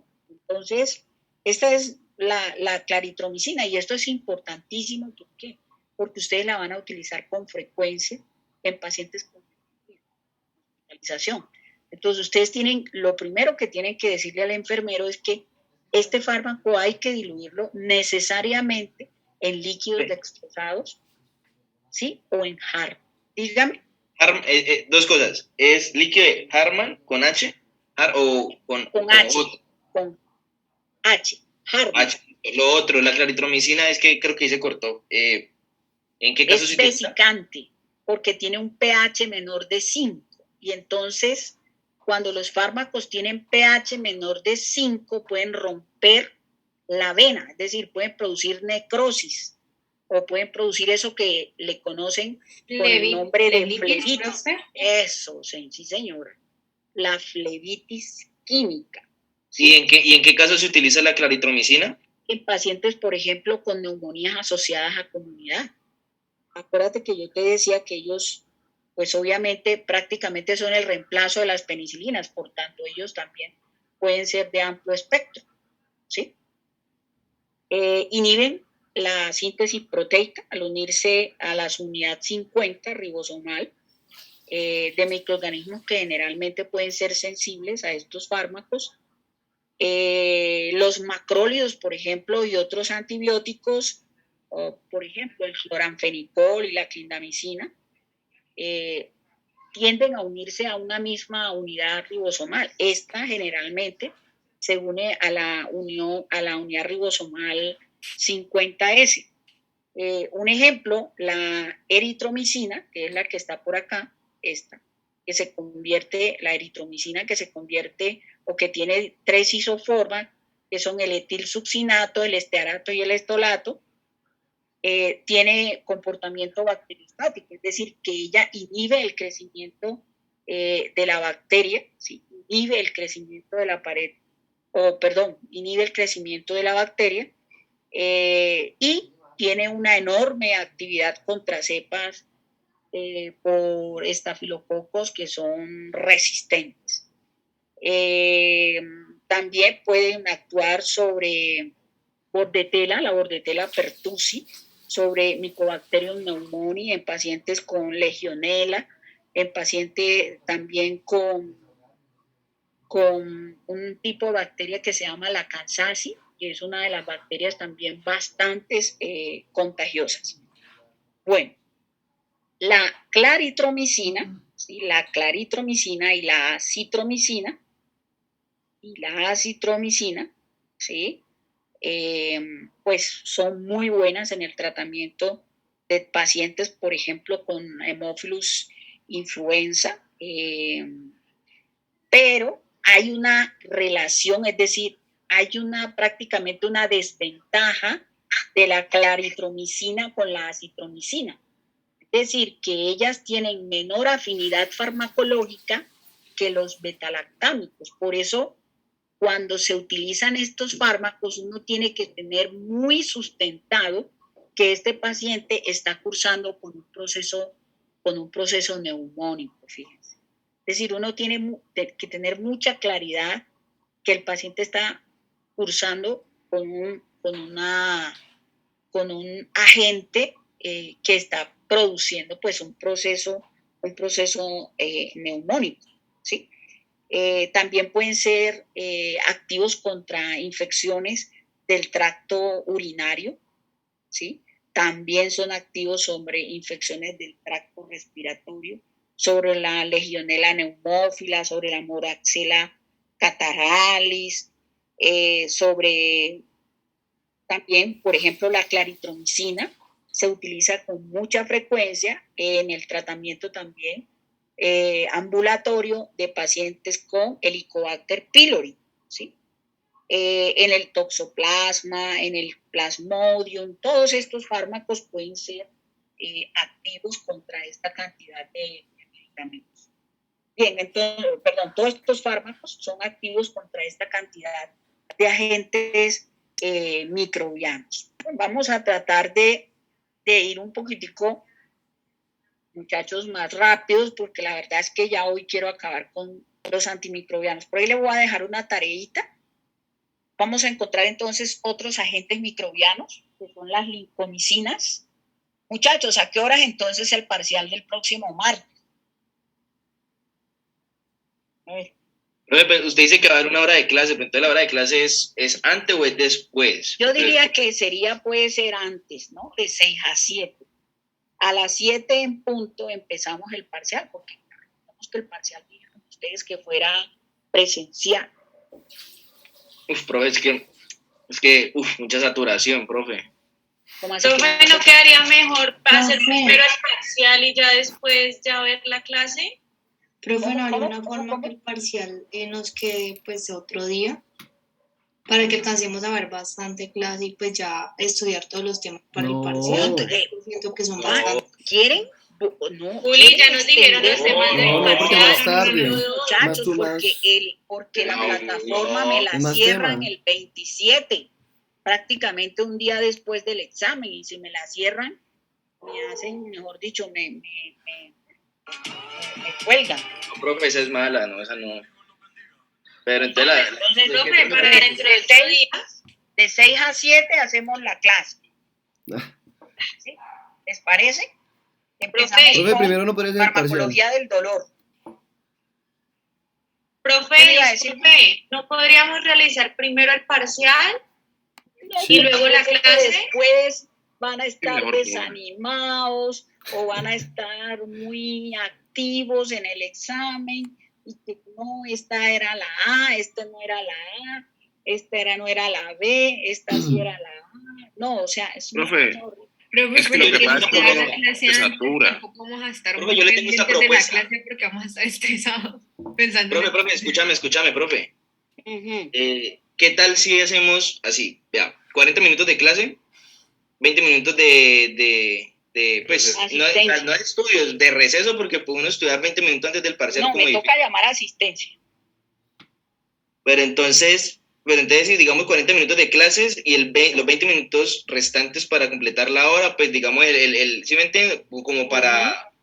Sí. Porque es que, digamos, uno se monta, pues, digamos, en la situación, pues, de tomar lo nuevo y, pues, obviamente, pues, uno... No, es que vamos a empezar con un tema un poco más sencillo, pues que es dolor. Vamos a empezar con AINES, luego empezamos con opiáceos, luego vamos a fármacos, trataremos de ir a fármacos hormonales, porque la idea, muchachos, es que que queda muy poco tiempo para muchos temas. Entonces, es que... Profe, ¿no podríamos mejor hacer esto? O sea, es que yo preferiría hacer primero el parcial y después la clase. Digamos que si hay algún inconveniente con el parcial, cuadrar, digamos, un tiempo extra para ver, digamos, en otro día reclamos, cosas así, y ver, o sea, que desde que lleguemos al salón tengamos claro que una hora es del examen y otra hora es de la clase y que no se puede interrumpir. Si hay reclamos, algo así, pero ¿cuál es el problema primero de hacer el parcial y luego la clase y luego el parcial?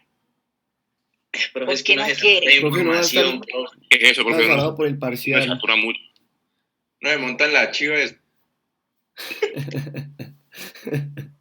En la chiva futbolera. El chivame.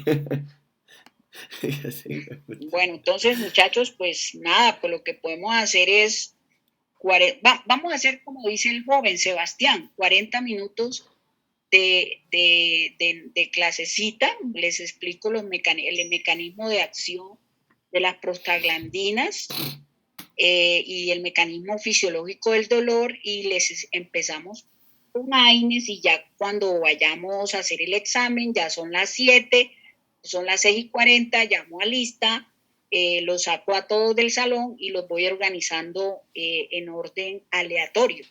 ¿Por qué? Porque no todo el mundo va a quedar, no se les ocurra que los amigos van a quedar juntos, sino que se los voy a organizar de manera aleatoria.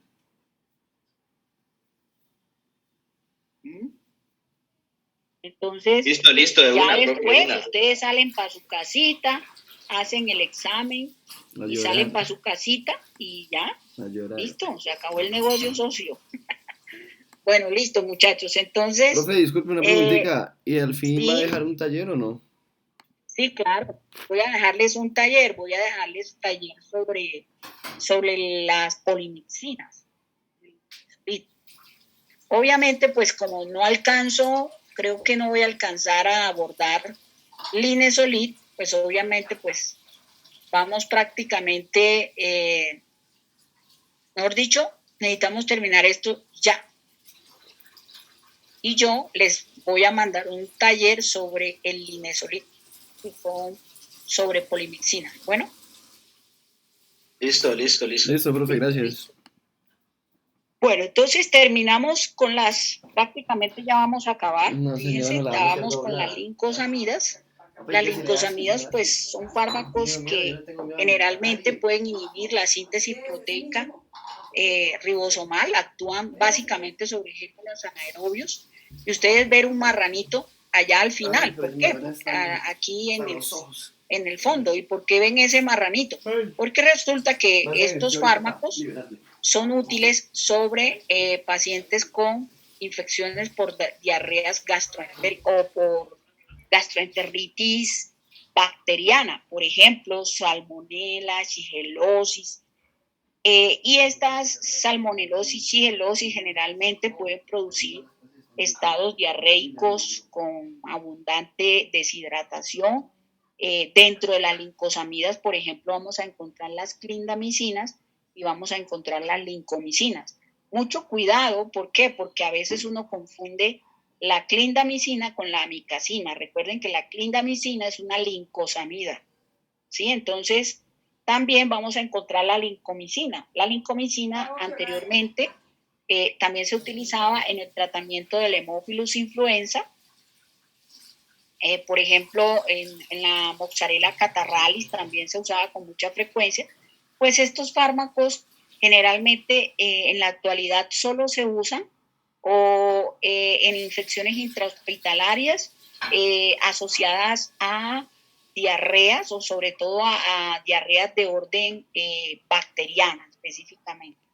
Y se utilizan por vía parenteral especialmente.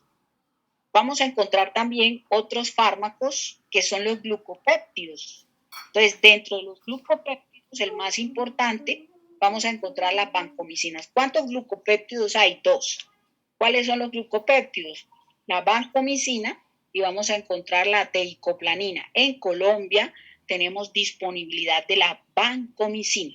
Y la vancomicina se usa sobre gérmenes gram positivos multifármaco resistentes. Óigase bien, ella no actúa sobre gram negativos, solo actúa sobre gérmenes gram positivos multiresistentes o meticilino resistentes. Óigase bien.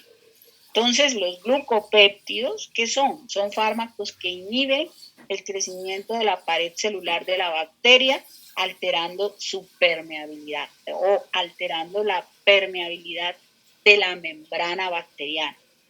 Estos fármacos se utilizan solamente por vía endovenosa y miren que estos fármacos, por ejemplo, se usan en pacientes con infecciones intrahospitalarias, especialmente producidas por estafilococos, por estreptococo y por un tipo de bacteria que es muy frecuente en las unidades, sobre todo en unidades de cuidado intensivo, que es el Clostridium difficile.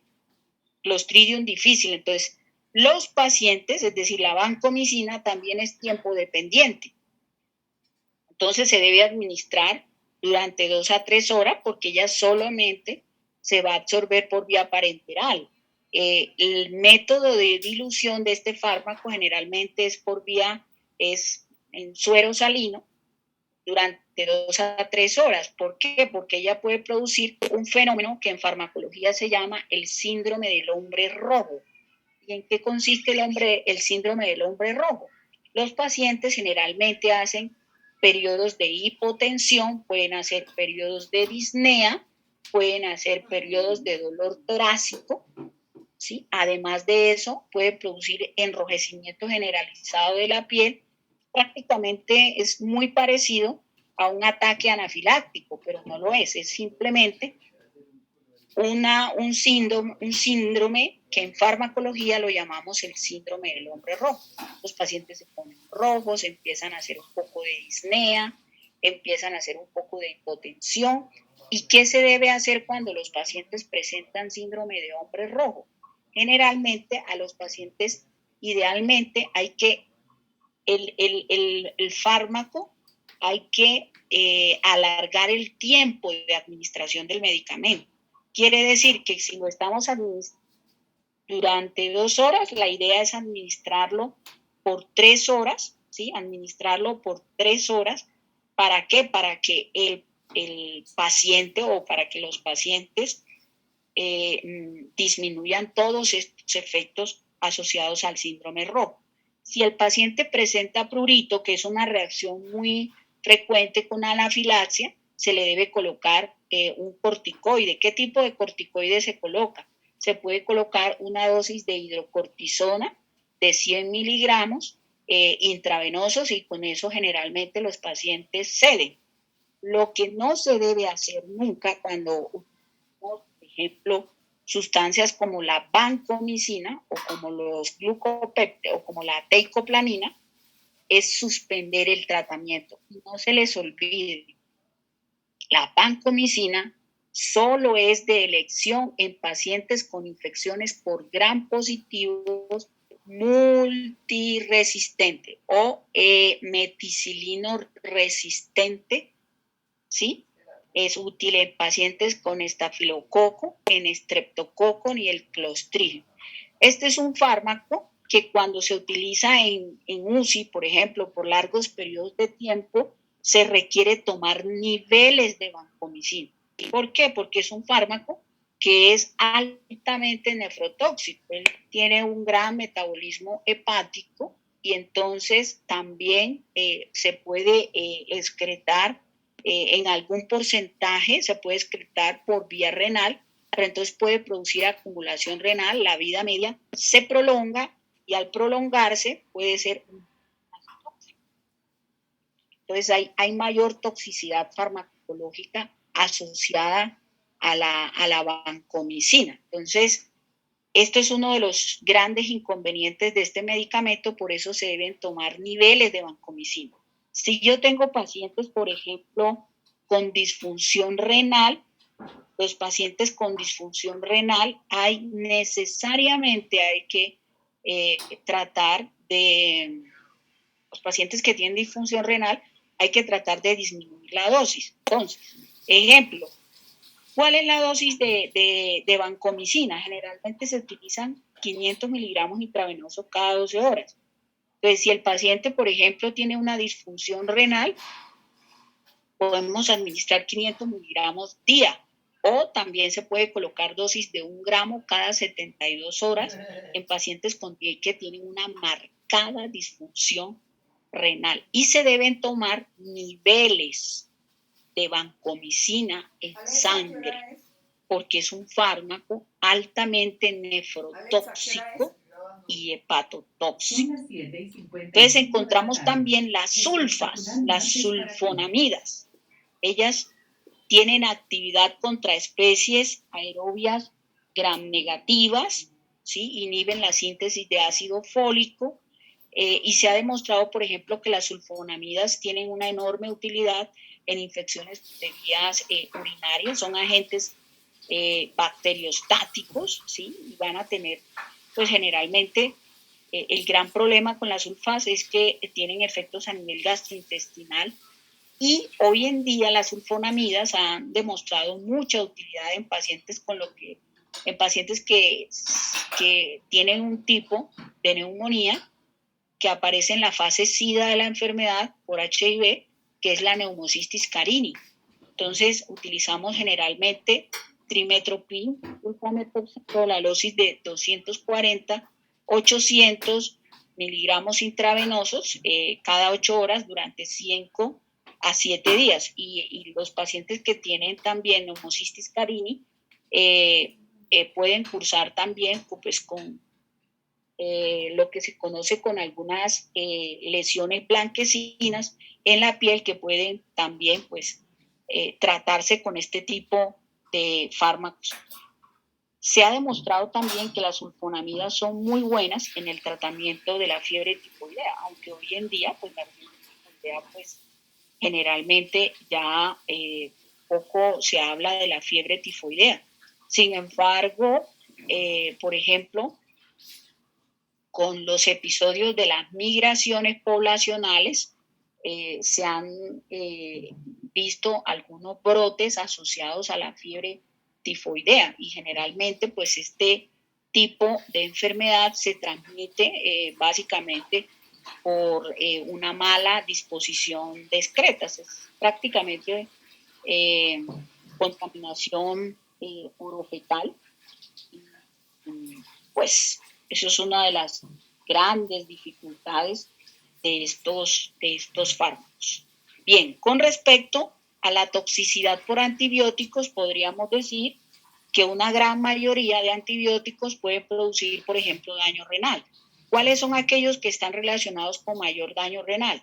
Uno, los aminoglucósidos, ya sabemos, las cefalosporinas, ya sabemos, porque Las tetraciclinas también podrían asociarse a trastornos renales, aunque se ha demostrado que la probabilidad de daño renal con tetraciclinas es menor que con las cefalosporinas. Vamos a encontrar las polimixinas, este es el taller que les voy a dejar, y vamos a encontrar también las sulfas o las sulfonamidas. Vamos a encontrar aquellos fármacos que a daño del octavo par craneal, que son los aminoglucósidos, la vancomicina, y algunos que van a producir efectos hematológicos. Recuerden cuando les hablé del cloranfenicol, de las sulfamidas, de las streptomicinas, que pueden producir algunas discrasias sanguíneas como la agranulocitosis. Los que producen también algún tipo de reacción alérgica como las penicilinas y las sulfonamidas, y aquellos que generalmente pueden estar contraindicados en los niños como las tetraciclinas y las quinolonas. Ojo con eso, con las tetraciclinas y las quinolonas, que probablemente va a salir una pregunta. Entonces, prácticamente pues este tema está a punto de terminar, muchachos. Entonces,